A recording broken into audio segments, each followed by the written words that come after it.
Hello everyone, welcome back to my channel. I'm your host Mrs. KK and this is the Financial Tips on the Go, a recently introduced section on my YouTube channel where I get to do short clips to address most frequently asked questions. This question either comes from previously published videos or maybe the engagement I have with my followers on my various social media platforms, especially on Instagram. Right, so this question really is around which company is best for me to invest in my money, company X or company Y.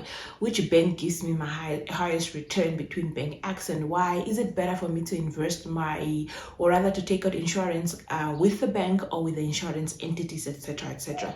So basically people are wanting to choose between entity A and entity B in terms of investments, in terms of insurance, in terms of various other aspects that are pertaining to their money.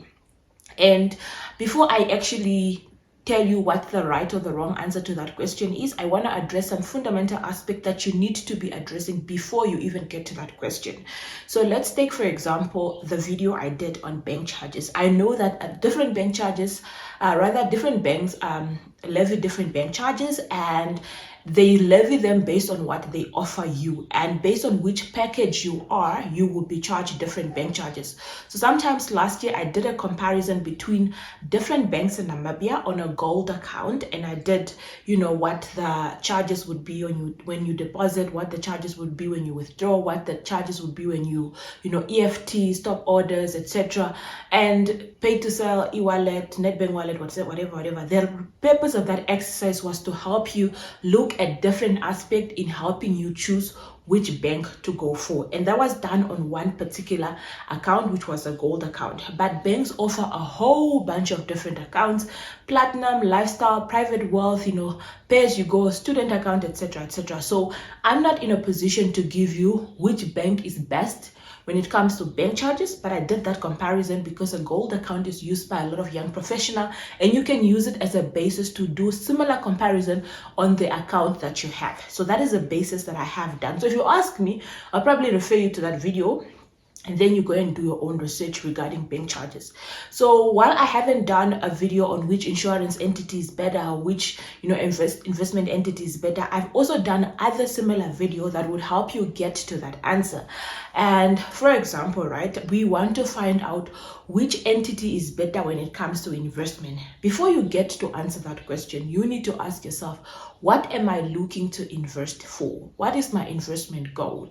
What is my term that I'm looking to invest my money for? I.e., how long am I willing to leave this money untouched before I can go back to withdraw or partially terminate it or fully cash out my investment? Number 3, what is my risk appetite? How much am I willing to lose to let my money be in this company? Because some people have really low risk appetite, meaning they are looking for investments that are offering capital appreciation.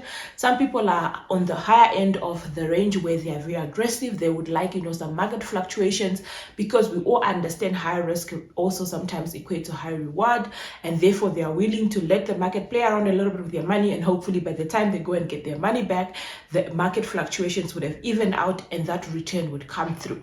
And sometimes you are in between, where you are looking for a balance of both. And lastly, what asset classes are you looking to invest? So some investment managers will be best when you invest in equity. Some of them will be best when you invest in money market. Some of them would be best when you invest in property. Some of them will be best when you invest in index fund. So first, before you decide which entity is best to invest your money, you must have already answered these questions for yourself, because different entities are then best for different type of things. And I did a video where I looked at how to read a fund fact sheet, because if you are not directly investing in the underlying asset, i.e. you're not buying a property directly, you're not buying shares directly, you are probably going to be investing in a policy or an index fund or a unit trust or a similar packaged investment, and you need to be able to read the fund fact sheet in order for you to make the informed decision. And how do you decide between Metropolitan, NAM asset, Capricorn, which one is best? It will simply be to take similar products that you're looking at. Let's say you're looking for a balance fund that you want to invest your money. Then you look at the various aspects of that particular item at Capricorn, at NAM Asset, at Metropolitan, and then you do your conclusion based on the risk appetite, based on the asset class, based on the fee that they are charging, based on historic return.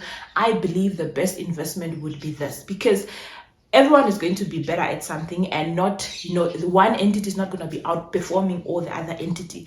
So that is the one thing I wanted to highlight when it comes to investment. So go back and look at my investment video that I did on how to read a fun fact sheet. Go back and look at the video that I did on, I will link all this video up in the description below. So I did one on fun fact sheets.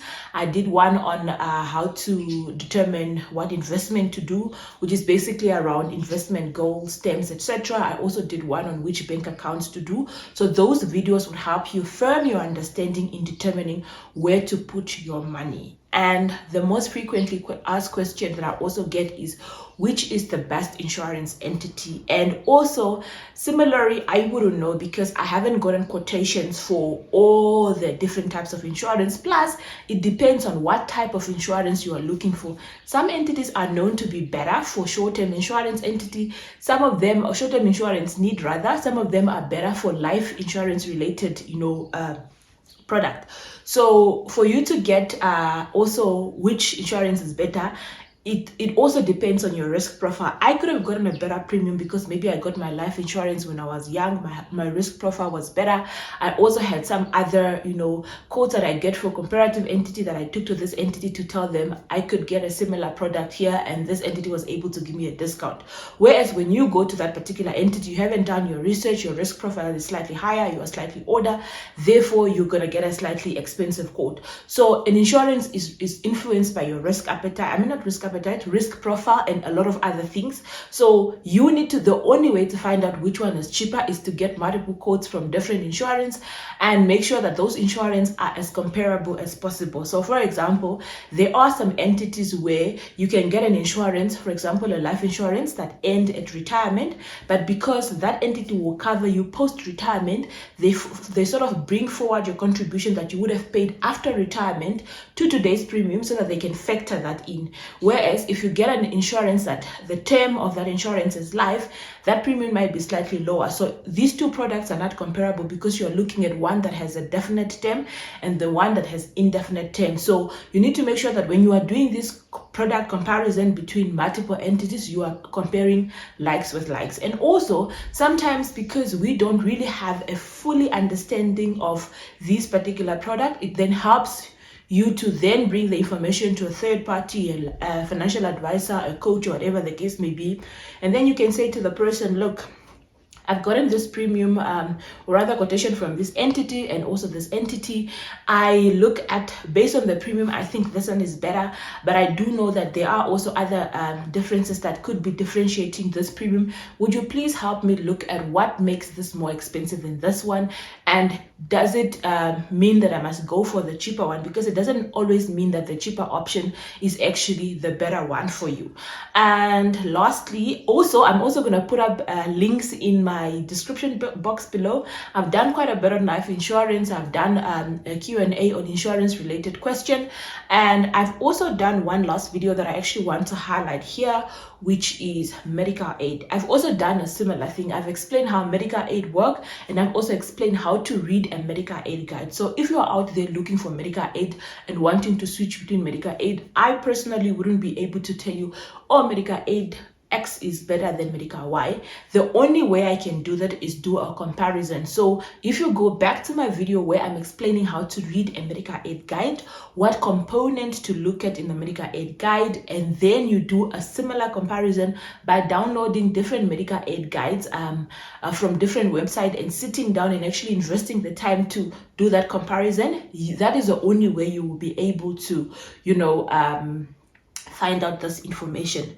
So lastly, I want to let you guys know that yes, this information is mostly likely available on the company website.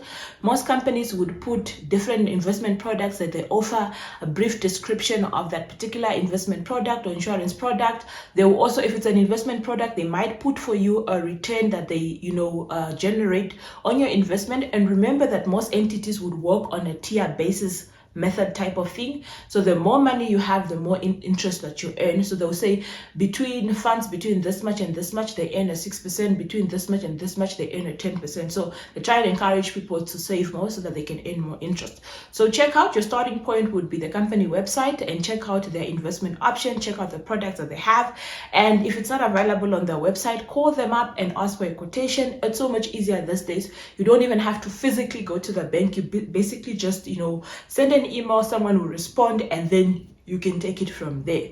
So with this, that is all I wanted to say in this video. In conclusion, don't get into the mentality of trying to delegate your entire investment journey, your entire money management process to someone else, because at the end of the day, you need to own the outcome of those decisions. So if you signed up for a product that isn't actually what you think, you need to be comfortable and say, at the best of my capacity, given the research that I've done, I thought this was best for me at the time. I've sought guidance, and therefore I didn't just purely rely on the word of another person. And remember, a lot of people are going to financial advisor asking whether this product is better, and you are actually going to someone that sells that particular product. So there is a bias towards their answer. They are likely to promote the product that is going to give them a commission. So you really need to get to a point where you are informed before you approach someone, and you can take that information, sleep on it, digest on it, and make a decision. Avoid signing up for things in the moment, because